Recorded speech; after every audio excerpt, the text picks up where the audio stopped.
गुरप्यारी साध संगत जी, मैं विनोद जो लंदन इंग्लैंड में रहता हूँ, आपके कदमों में पूज्य मस्ताना शाह बलोचिस्तानी जी के जीवन और उपदेश भाग दूसरा में से साखियाँ पेश करने जा रहा हूँ। आज कल से आगे साखी बगैर दूध लस्सी ज़ुबानी जज साहब। पूज्य मनीष साहब जी लिखते हैं कि एक दफ़ा गर्मी के मौसम में हम सत्संग के लिए लालपुरा की तरफ गए। गर्मी की वजह से प्यास लगी थी। उनसे कहा कि अगर आपके पास लस्सी है तो पिलाओ। वह बोले कि आजकल जेठ के महीने में दूध सूख जाता है, गाय भैंसें गर्मी की वजह से दूध नहीं देती, फिर भी आपको लस्सी पिला देंगे। हमने पूछा, दूध के आप लस्सी कैसे बनाते हैं? उन्होंने बताया कि जब सावन भादों के महीने में दूध काफ़ी होता है तो दूध को भिगोकर मक्खन निकाल लेते हैं और लस्सी को, जो कि अधिक मात्रा में होती है, टिब्बे पर ले जाकर गिरा देते हैं। पानी पानी तो रेत चूस लेती है और सफ़ेद सफ़ेद लस्सी की पपड़ी जम जाती है। जब पपड़ी जमकर सूख जाती है तो उसे उतार कर रख लेते हैं। रोज़ाना ही इसी तरह लस्सी टिब्बे पर गिराने का रिवाज है। जेठ के महीने में जब दूध की कमी आती है तब उस पपड़ी की लस्सी तैयार कर लेते हैं। फिर हमको वह लस्सी पिलाई। यह देखकर हमको बागड़ के आदमियों के रहन सहन पर बहुत हैरानी हुई। साखी पहला सत्संग किकरा वाली। यह सत्संग सहीराम खाती ने रखवाया और गांव के लोग कहने लगे कि हम तेरे को सत्संग नहीं करवाने देंगे। उनके साथ हजारों आदमी आएंगे, हम उनकी रोटी पानी का इंतज़ाम नहीं कर सकते। सहीराम ने कहा कि आप लोग कोई फिक्र न करो, जो करना है सतगुरु ने आप करना है। फिर गांव वाले कहने लगे कि उनके साथ सेंसी, बावरिये, भेड़कुट भी आएंगे। वे चोरियां करते हैं और लूटते हैं। तू सत्संग कैंसिल करवा, नहीं तो हम सत्संग में पत्थर मारेंगे और तुझे भी मारेंगे। इस तरह गांव के निंदक लोगों ने उसे बहुत डराया। सहीराम रोता हुआ पूज्य मस्ताना जी के पास आया और बोला कि मेरा सत्संग का तो बहुत ख्याल है, मगर गांव के लोग ऐसा कहते हैं। पूज्य मस्ताना जी ने फरमाया कि तू फिक्र न कर, हम चलकर सत्संग करेंगे। सब सतगुरु पर छोड़ दे। सतगुरु आपे अंदर से उनको घुटेगा, यानी कि दबाएगा। सच्चा सौदा आदमियों के आश्रय नहीं है। तू चलकर गांव में बोल दे कि मस्ताना आ रहा है और हम आते हैं।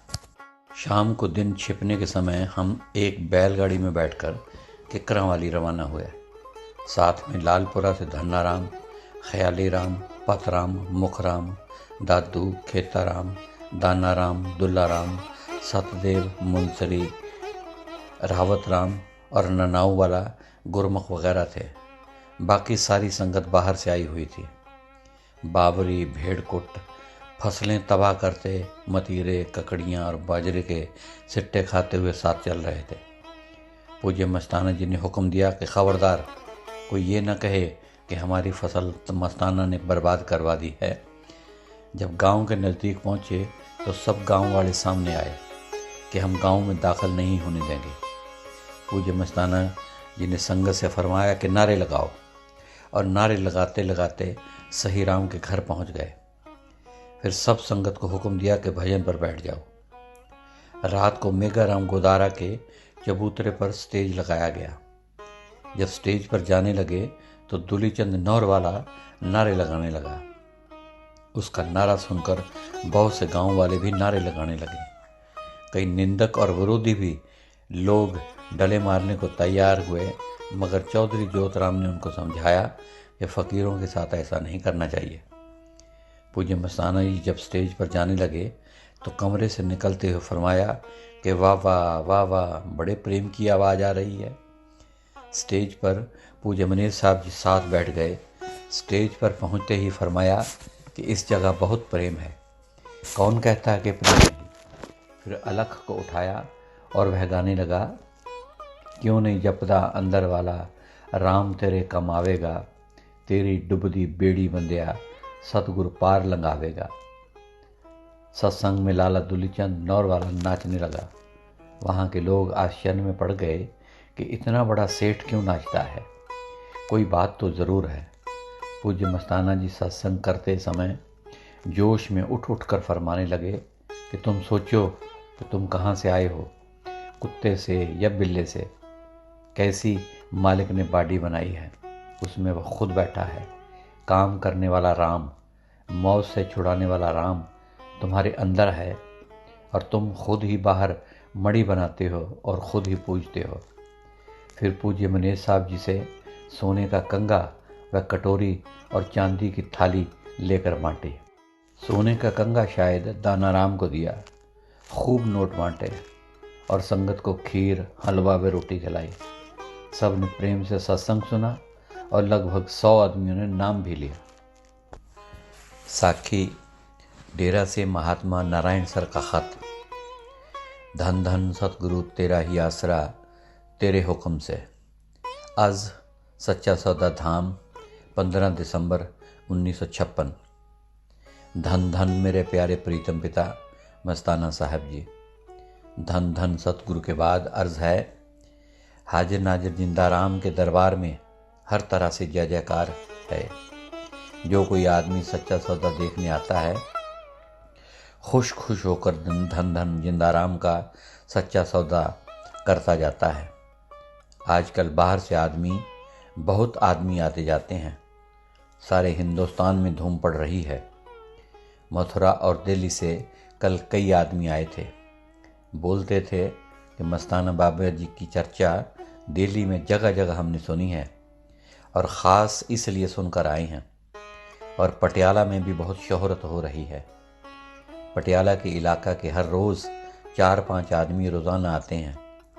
वे बोलते हैं कि हमने सुना है कि टोहाना में बाबा जी ने 3-4 लाख रुपया गरीबों और दूसरे लोगों और पुलिस में बांटा है, और सोना चांदी, कपड़े, कोट वगैरह भी। और कई लोग पता सच्चे सौदे का सत्संग के लिए नोट करके लेकर जाते हैं।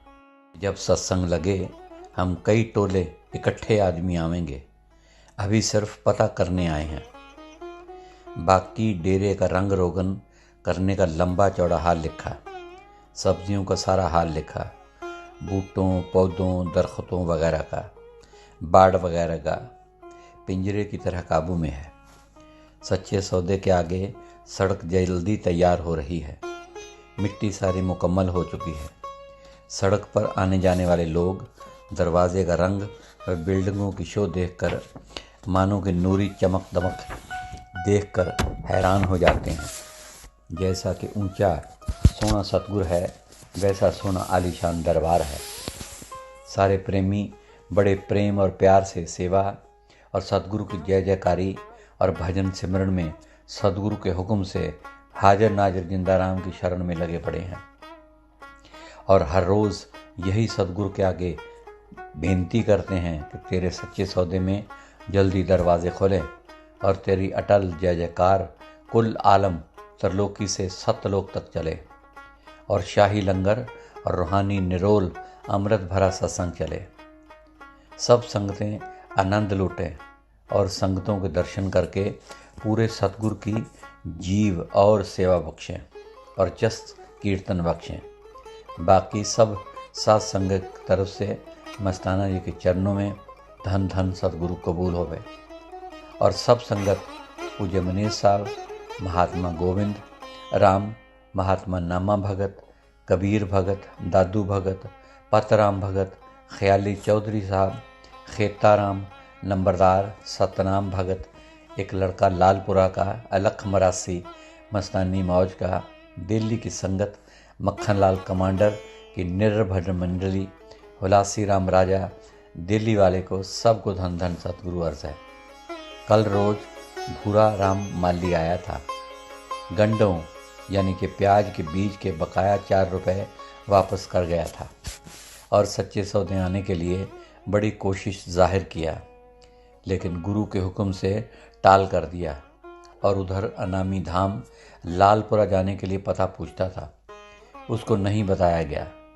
बाकी सतगुरु की हर तरफ से नज़र मेहर चाहिए। हम नादान और गरीब मूर्ख निवाणे हैं। सतगुरु अपनी दया मेहर करके तोड़ अपने चरणों में करे हमें कोई गुण नहीं, सब कुछ कलयुग घोर में सतगुरु हाजिर नाजिर पूरे की वड्याई है। वापसी अपने प्रेम की मेहर का नजराना तहरीर बख्शें। अगर कोई गलती हो गई तो वो भी तहरीर करें। दासन दास नारायण सर गरीब निमाना। साखी किकरावाली में डेरा बनना। सबसे पहले लालपुरा से गुरमुख गट्टू और सहीराम को एक छपड़ी बनाने के लिए किकरावाली भेजा गया। पहले दिन बनाई तो सहीराम के भतीजे दुलाराम की भैंस ने गिरा दी। दूसरे दिन बनाई तो उसी भैंस ने फिर गिरा दी। तीसरे दिन दुलाराम ने घर वालों को कहा कि आज भैंस ना खोलना। पूज्य मस्ताना जी ने फरमाया कि झोंपड़ी बन जाने पर उसे आग लगा देना और ये नारे लगाते हुए वापस आ जाना। काल हारा दयाल जीता। फिर जब मस्ताना जी किकरावाली डेरा बनाने की बात करते तो लालपुरे वाले प्रेमी उनको वहां जाने न देते। एक दिन पूज्य मस्ताना जी लालपुरा से सैर के बहाने बाहर निकले। धन्नाराम को कहा कि हम सैर करके आते हैं। नेजा खेड़ा का प्रेमी गुरमुख साथ था। उसके साथ किकरावाली पहुंच गए। पूज्य मनेश साहब जी को हुक्म भेज दिया कि सारा सामान बिस्तरा वगैरह और सब साधुओं को लेकर फौरन किकरावाली आ जाओ, राशन वहीं छोड़ आना। हमारे वहां पहुंचने से पहले ही ईंटें मंगवाकर डेरा बनाना शुरू कर दिया। जिस दिन डेरा बनना शुरू हुआ, श्री रामचंद एमएलए ढंढेला वाला किकरावाली में आया हुआ था। वह मुकाबला करने को खड़ा हो गया। कहने लगा कि तुमने क्या ढोंग रचा रखा है, कहाँ से आपके पास नोट आते हैं और सोना चांदी कहाँ से आता है। नानक लांगरी, नारायण सर, गोविंद राम और नयामत राम साथ थे। 2 घंटे तक बहस करता रहा। सारे गांव के लोग पूज्य मस्ताना जी की तरफ थे। रामचंद कहने लगा कि ये मेरा गांव है, मेरा हक है, हम इस जगह डेरा नहीं बनने देंगे। पुलिस के द्वारा आपको इस जगह से निकाल देंगे। इस पर पूज्य मस्ताना जी ने फरमाया कि यह डेरा इसरार के हुक्म से बन रहा है, यानी कि सतगुरु के हुक्म से बन रहा है, कोई रोक नहीं सकता। फिर फरमाया कि जिस तरह तुम्हारी गवर्नमेंट ज़रूरत के मुताबिक सड़क या नहर निकाल लेती है, उसी तरह अंदर वाली गवर्नमेंट जब ज़रूरत होती है डेरा बना लेती है, उसको कोई रोक नहीं सकता। डेरे के बनाने का हुक्म सतगुरु की तरफ से नाफिज हुआ है। यह हुक्म अटल है, इस बाजी को तुम नहीं पकड़ सकते। बाजीगर जाने या बाजीगर का चेला। वह कहने लगा कि डेरा तो दरकिनार कि हम तो तुम्हें और तुम्हारे साधुओं को इस गांव में भी नहीं रहने देंगे। फिर पूज्य मस्ताना जी ने दीनता रखकर फरमाया कि आपके गांव में गरीब चमार चूड़े भी रहते हैं, हमें भी उन जैसा ही गरीब समझ कर रहने दो।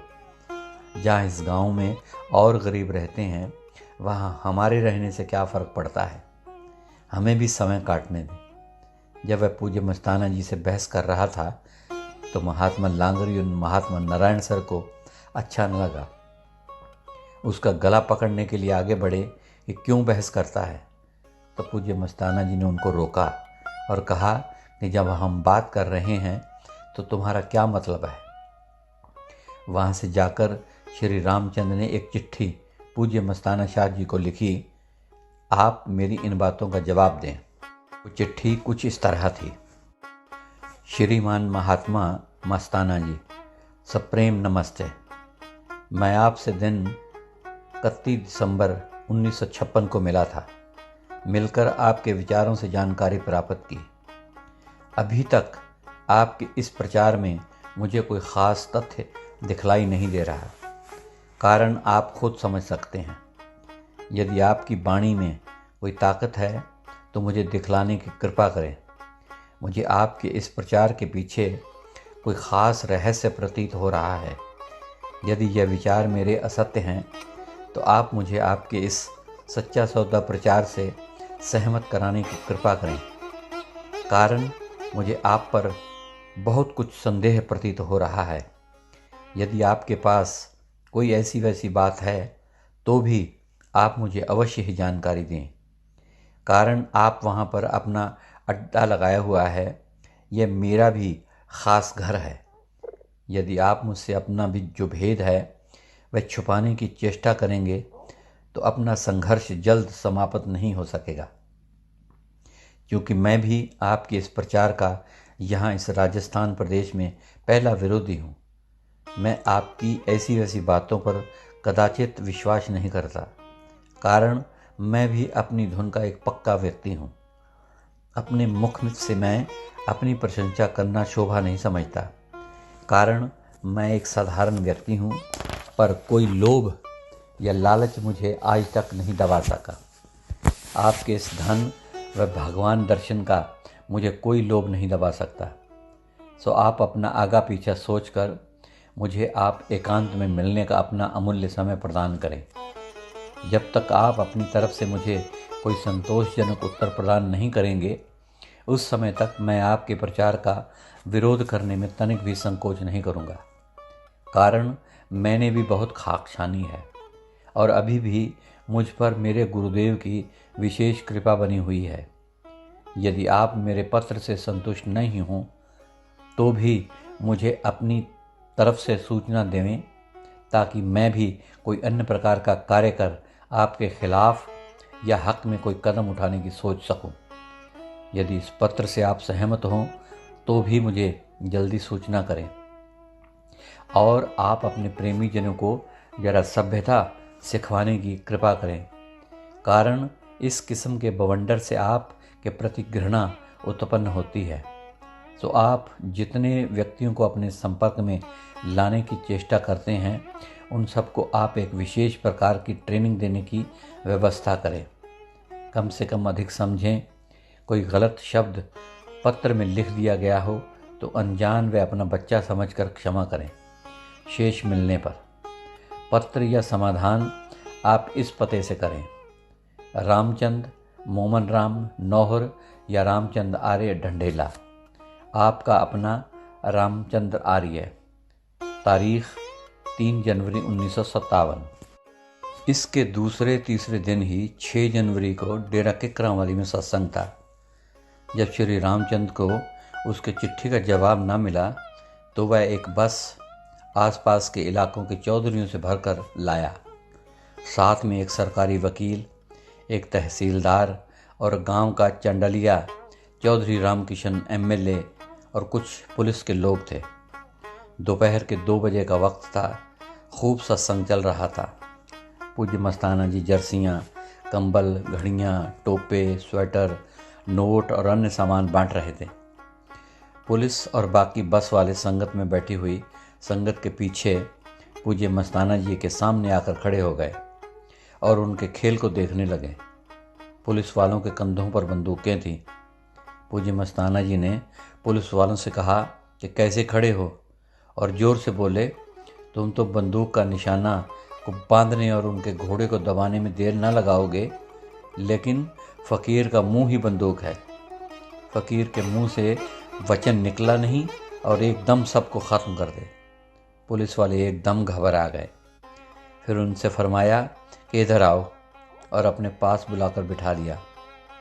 फिर पूज्य मनेर साहब जी को हुक्म दिया कि दिल्ली, लुधियाना, जालंधर, कानपुर, शाहजहां वगैरह से आए ख़त इनके आगे फेंक दे। उनको कहा कि इन्हें पढ़ो कि इनमें क्या लिखा है। इन सब में सत्संग की बात मिलेगी कि कब आओगे, कब दर्शन दोगे, बताओ इनमें क्या पाप की बात है। बग़ैर सतगुरु की चर्चा के और कोई बात नहीं।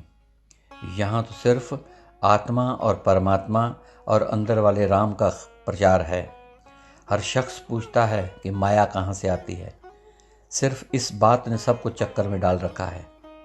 अपनी आत्मा के कल्याण का किसी को फिक्र नहीं है। जो 84 में धक्के खा रही है, गधे घोड़े बनती फिरती है। नाम जपने वाले के माया पीछे पीछे धक्के खाती फिरती है। गुरु के नाम पर आती है और गुरु के नाम पर ही बांटी जाती है। यह दिल्ली से मक्खनलाल आया है। यह अभी हज़ारों रुपए का सामान, जर्सी, कंबल वगैरह लाया है। इसको अगर कोई पूछे कि तू क्यों लाया है तो ये कहेगा कि नहीं, सतगुरु लाया है। यह जब पाकिस्तान से आया था तो दिल्ली में साइकिलों की ट्यूबों में पंचर लगाया करता था। नाम जपने से और साथ संगत की सेवा करने से शाहूकार बन गया है। इसके पास सतगुरु का दिया हुआ माल ही माल है। इसके पहले कोई बच्चा न था, अब 2 लड़के हैं। यहाँ जो आता है वह मैं यानी अहंकार की दीवार पार करके आता है। जहाँ मैं है वहाँ सतगुरु नहीं। सत्संग खत्म करने के बाद उन लोगों को चाय पिलाई और बर्फ़ी खिलाई। एक छोटा सा डिब्बा बर्फ़ी का था जो ख़त्म ही ना हुआ। फिर पुलिस वालों को एक 100 रुपये की गड्डी मिठाई खाने के लिए दी, मगर वे लेने से इनकार करने लगे। पूज्य मस्ताना जी ने फरमाया कि यह कोई रिश्वत नहीं देते, यह सतगुरु के नाम पर आई हुई चीज़ है।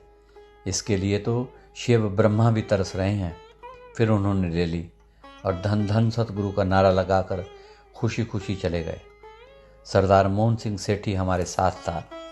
उसने उनकी मिठाई खाते समय की फ़ोटो भी खींची। जब वे वापस जा रहे थे तो पूज्य मनेश साहब जी पास ही खड़े थे।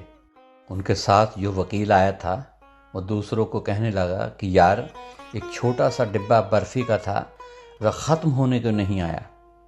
इतना सब देखकर भी चौधरी रामचंद एमएलए का विरोध करने से बाज न आया। फिर दूसरा ख़त 11 जनवरी 1957 को लिखा, जो नीचे दर्ज किया जा रहा है। जय भारत।